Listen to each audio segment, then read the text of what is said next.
Wong menang iku wong sing bisa ngasorake priyanggane dhewe. Sing nandur bakal ngunduh wohing pakarti. Wekling keong emas. Di kerajaan Daha hidup seorang raja yang bernama Kertamarta. Raja Kertamarta mempunyai dua orang putri yang sangat cantik, yang bernama Dewi Galuh dan Candra Kirana. Suatu hari datang seorang pangeran yang tampan dari kerajaan Kahuripan. Pangeran tersebut bernama Raden Inu Kartopati. Kedatangan pangeran tersebut untuk melamar Candra Kirana dan disambut baik oleh ayahandanya, yaitu Kertamarta. Raden Inu dan Candra Kirana akhirnya bertunangan. Namun pertunangan tersebut membuat saudara satu-satunya, yaitu Dewi Galuh, merasa iri dengki. Karena Dewi Galuh merasa Raden Inu lebih cocok untuk dengannya dibandingkan saudara perempuannya itu. Harusnya aku yang cocok dengan Pangeran Inu. Awas kau Candra Kirana, lihat saja nanti. Gumam Dewi Galuh sambil memendam rasa kebencian mendalam. Secara diam-diam, Dewi Galuh pergi untuk menemui penyihir jahat. Ia meminta bantuan kepada penyihir jahat itu untuk menyihir Candra Kirana agar menjadi hewan menjijikan dan berlendir. Akhirnya, Candra Kirana berubah menjadi keong berwarna emas. Dewi Galuh pun berharap menjadi pengganti Candra Kirana sebagai tunangan Raden Inu. Namun, sebelum dibuang ke sungai, penyihir jahat itu berkata kepada Candra Kirana, "Hei Candra Kirana, keong racun, keong emas, kutukanmu akan menghilang jika kamu bertemu dengan tunanganmu, Pangeran Raden Inu." Kata penyihir jahat itu sambil tertawa terkekeh-kekeh. Candra Kirana yang berubah menjadi keong berwarna emas pun terbawa arus sungai dan menjauhi kerajaan Daha. Gusti, kemanakah sungainya kan pergi? Kata Candra Kirana yang sedang menangis. Teriak Candra Kirana yang ketakutan karena memasuki perangkap jaring seorang nenek pencari ikan. Nah, adanya keongnya belanja keemasan. Belum pernah aku melihat keong seperti ini, kata nenek itu. Kemudian nenek tersebut membawa keong emas ke rumahnya.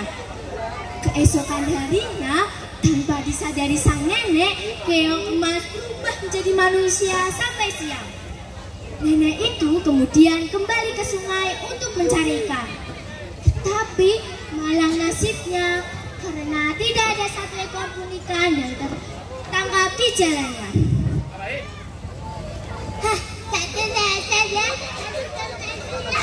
Aku belum melihatkan makanan pernah di sungai. Gimana ya? Saat nenek kembali ke rumah, betapa terkejutnya karena di meja makannya telah terhidang berbagai makanan yang sangat lezat. Siapa yang masak sungai ini? Siapa yang menyiapkan untukku ya? Keesokan paginya dan seterusnya, ketika nenek pulang mencari ikan di sungai, pasti sudah ada makanan yang terhidang di meja makannya. Nenek yang penasaran memutuskan untuk pulang lebih awal dari biasanya. Ia juga masuk dengan mendadak ke dapur. Terdengar suara seseorang yang sedang memasak. Siapa kamu, wahai gadis menawan yang selalu memasak untukku? Kata nenek itu kepada Candra Kirana. Akhirnya Candra Kirana menceritakan semuanya kepada nenek itu.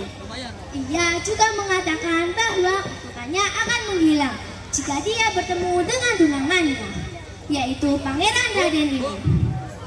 Lalu di kerajaan Daha, Pangeran Inu ingin mencari tunangannya. Dewi Galuh yang mendengar berita itu langsung memberitahu kepada penyihir. Seketika penyihir itu berubah menjadi gagak hitam. Dia terbang mencari Pangeran Inu. Tiba-tiba Pangeran Inu dikejutkan dengan datangnya seekor burung gagak hitam yang bisa berbicara.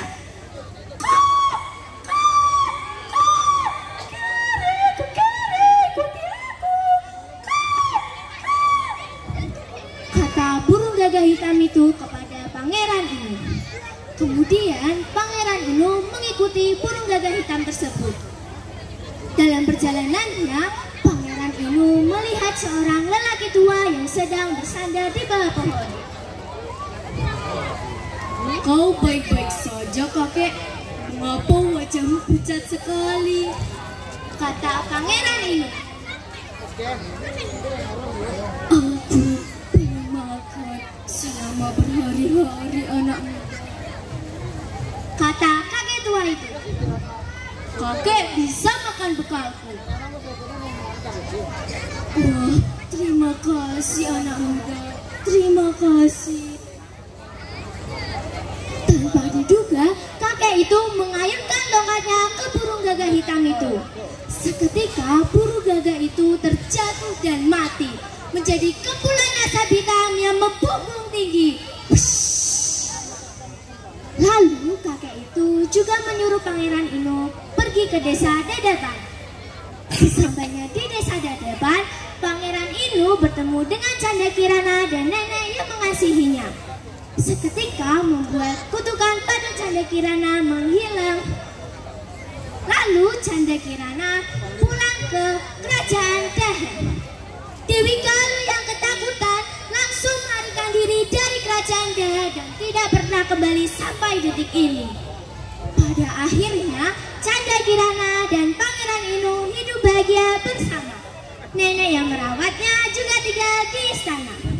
Nah teman-teman, pesan moral yang dapat kita ambil dari cerita ini adalah janganlah hati kita dipenuhi rasa iri dengki, dan janganlah kita berbuat jahat kepada siapapun.